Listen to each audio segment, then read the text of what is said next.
Hello everyone, Hawky here, back with another sort of Convallaria video. And Towerversity is ending in one day, and yeah, so many people are pushed so far for Towerversity, and I know a lot of people have been doing this last minute as well. And let's compare like the global scores compared to the JP, right? So we've got Leo Chan and Chronosphere, 20447 and 20445. I think that's 2 points of overflow. And yeah, compared to JP, what we're looking at 20526. Man, JP are insane with their grind. Look at these scores. Like all their top two are higher than our top one. But it does go a bit down from there. But it does look like there is a lot of people, pushing those high scores. Like, how many people over 20k? Already 13 people over 20k compared to us. We only got 7, yeah? Yeah, yeah. JP have, like, been grinding this so hard. Theirs is ending a bit earlier than us in 13 hours, so just wanted to show you guys JP's score as well. I saw a few threads about Towerversity on Reddit. Completed Towerversity, pretty bummed out. Rising star, but happy to get it. That I'm sad to get. So the total happiness in the world has increased. I guess like the more people that complete Towerversity, right? Then the more people there are in the top 5% to get these rewards. Like there isn't really that much difference in any of these rewards. I guess for Rising Star because you're missing out on like the trinket and the frame. But it's only 60 days. It doesn't actually. Last time it didn't even come back in that 60 days, so that was a bit annoying, but it is what it is. Yeah, 5 hours of attempt, happy to complete it. Yeah, definitely spend a lot of time. Extra trinkets, 12k with a 7k, 5k upper. Yeah, there are definitely a lot of different ways to do it. Like, including like free to play strats, but I guess the free to play strats a bit more annoying because it does take a lot of turns and you need to be like you need to follow it exactly pretty much every turn. Getting the astral shards, too lazy to do Diversity 4-5. And there's this one, 2 days left. What's your experience so far?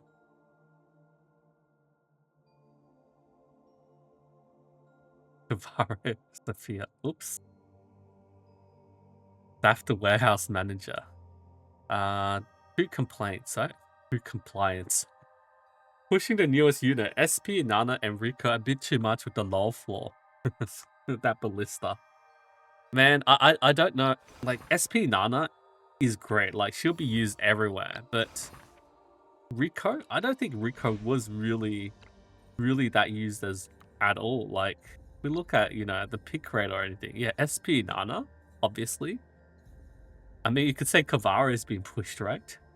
But yeah, Rico's only 12%. She's barely being used at all, right? How about Rico in top? 6% there. So it is what it is. Like, there's not really that much push for them. Like, if you guys remember the CN and Taiwan pick rate, right? This was, fairly similar as well, right? We got SP Nana, Akambe. Akambe was a less used here in the Taiwan version there. They used Coco a lot, 63 versus our 60. Luffy was pushed a lot more for them, right? Not much in the CN version. But yeah, they had SP Samantha. SP Samantha was like their sort of big push for their Towerversity. They had like Nidia DPS. Yeah, Nidia was like pretty high DPS there. Favia for the plant and just letting that die for the sacrificing. Akambe's there. Tristan, yeah, Tristan's pretty high on ours, right?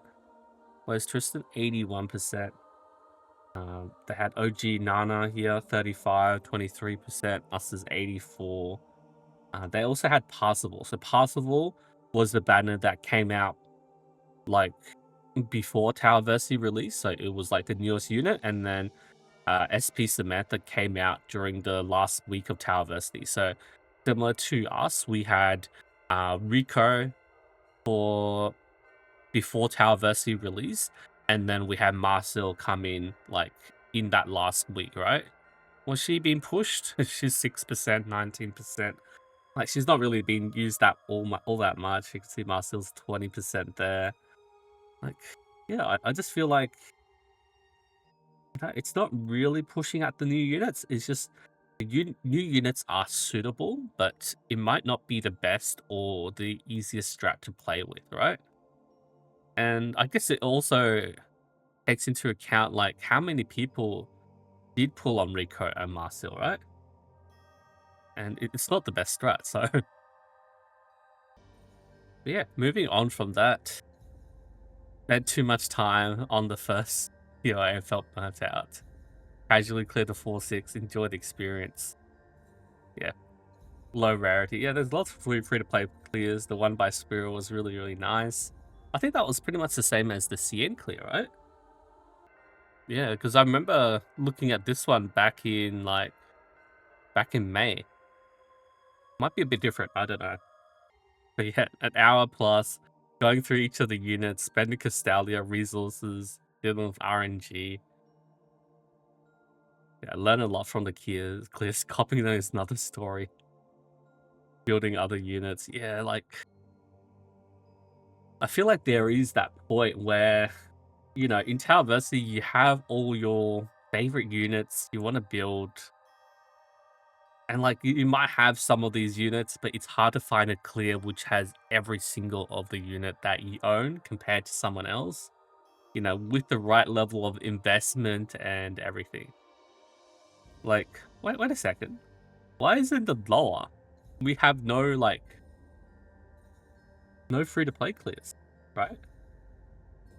So this is Sprue's free to play clear, right? Mytha, Bitterwort, I forgot its name, Divine Grace, Papal Ice Priest, Nightingale, and Rawia. This is 4-7. But you look at this pick rate, there's none of those units here.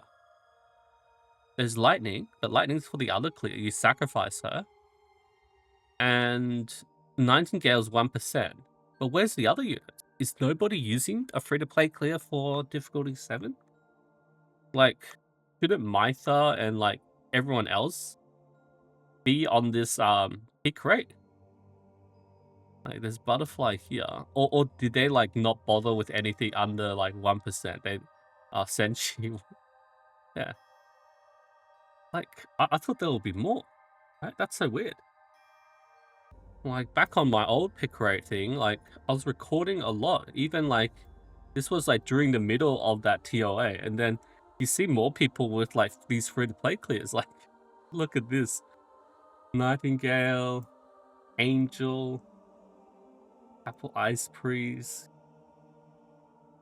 Yeah, it just feels like, I don't know, did a lot of people just skip TOA and just never got recorded? Like, how many of you did a free-to-play strat for floor 6? Stopping at floor 6. Oh, maybe they only did floor 6, right? What was the pick rate for floor 6? I never look at that, right? Maybe everyone's here in floor 6. Teden. Yeah, that Teden Leonide. Wow, the 34%. Did a lot of people follow James Strat there? Yeah, Papal Guard, Butterfly. Oh, there's Papal Ice Priest. So maybe they just mainly did it for like floor 6, not like floor 7. And they're like, oh yeah, we'll call it a day. Yeah, look, like, it's still missing a lot of units for floor 6, right? Because we only got Mytha there. Butterfly. Like, where's Rawia? OG Rawia. Not even on the list. Because I assume they will follow, like... Did Spear have the... What was his floor 6 strat? Lower zone, floor 6? Yeah, it was with Rawia and everything, right? So...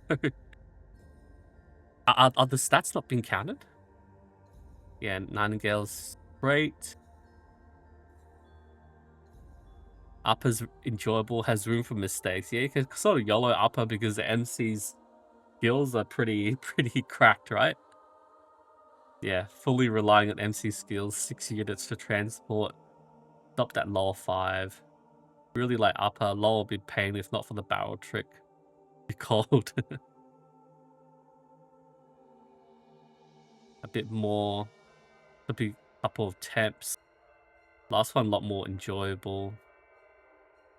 I don't know. I didn't really like upper for this tower verse. You could see I didn't even bother pushing out like a video for it because I was like, yeah, I'm so done with the upper. I did enjoy pushing for lower.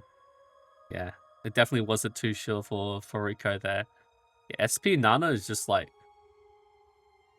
he makes or breaks the game, right? You had to pull her. That's why I told you guys to get her. Units that can exploit a mechanic. Yeah. No shortage of ways to cheese a map. Some maps are better for some units. Important is how the devs clear the map without cheese. This is part where of the game design that really shines. Lower steps, Rico Kushala, she can't sit there forever, she's building up stacks. Yeah, appreciate the variety of stages been getting. Yeah, it is like a puzzle, right? But it's a puzzle where a lot of pieces work. But then like there is that optimal strat, right? Yeah, having the specific units, because I bet a lot of people don't have like a combat. That was definitely a main issue, pushing out the higher rankings without combat. Oh, thanks for the shout out. One top 250. Only use SP Nana. 5-star Tristan's OP. Apple is the S tier. Miserable experience. Hated upper 4 was too big gimmicky. Easier not to engage and run supplies. Lol for the arbitrary stat checks and healing of the NPC. Wanted to use the units you built and enjoy playing. Barely got to use. Doesn't respect your time. Final Floor is so difficult that most of the player base can't complete it. One shot. I mean, you could cheese them, right? That's the point. You could cheese them, you could do shields.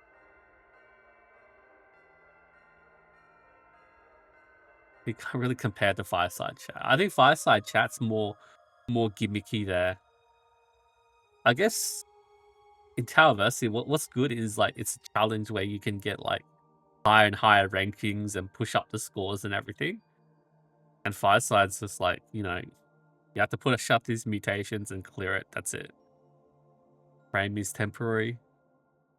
Hope someone will walk through lower 7. None of the lower tier unit guides work for lower 7. No, Tristan.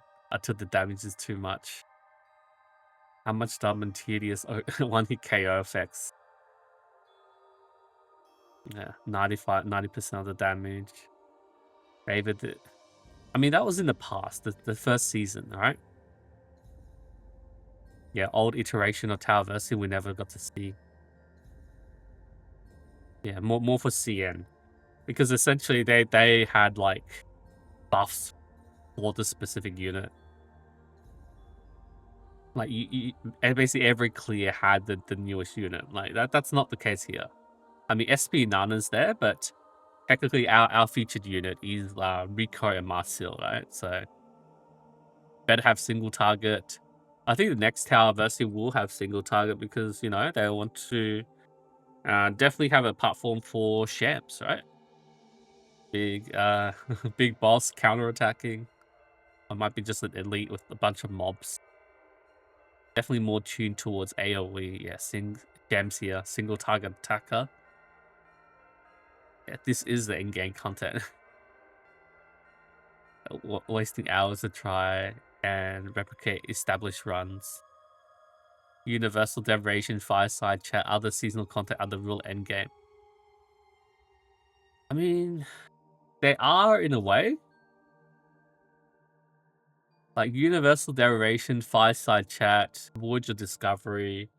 Those are seasonal events, but do you really need like specific units for those events?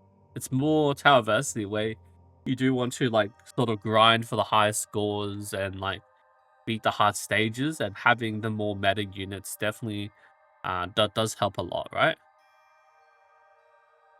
Simply play until not having fun, reach the top percentile, not fun replicating strats for super specific position mechanics and one-hit KOs. Yeah, other content to enjoy, the collab, SOD story, pioneering journey. Yeah, like I feel like that there is definitely a lot of modes and yeah, fun for everyone, right? Like you can play different stuff, and if you don't like it, just get a basic score, and then that's it. Still far from first place, which has 20k plus. Yeah, I mean, yeah, 20k. I didn't even bother with 20k. Speed on the upper floor, counter of knockback, more damage than Marcel on the leaderboard. Rare instance of Luffy actually doing something. Had him, his guard, running boxes.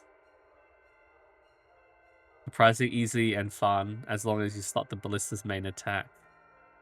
Whole map IO was easier to survive than the flowers one. Auto to stage 3. It just looks dull and unfun as hell. Yeah, misconception, the mechanics. Well, I guess at the end of the day, it's just what you enjoy, right? So yeah, I think that's it for Towerversity. Definitely a fun grind for me. And yeah, I I kind of wish there was like a higher score rating. Like I dropped to 14, but I don't really have the motivation to grind up even more, right? Don't really have the title motivation this week, and yeah. If they had scores for, if they have like rewards back again for like, I remember the previous in the CN Towerversity they had rewards for the top 200 and then like the top 10. Like, if they had those rewards back, I'll definitely like grind to push at the top 10. But yeah, this time I'm just like, yeah, I think that's it. The top players can fight for their 20k plus scores, and I'm happy to be whatever I end up. What's this? Probably going to just stay in like top 20, right? Anyway, yeah, there's quite a few people: Chronosphere, Leo Chan, Alex Belandi, James, like a lot of big names up here. Early, yeah. Anyway, thank you everyone so much for watching, and I'll see you guys next time.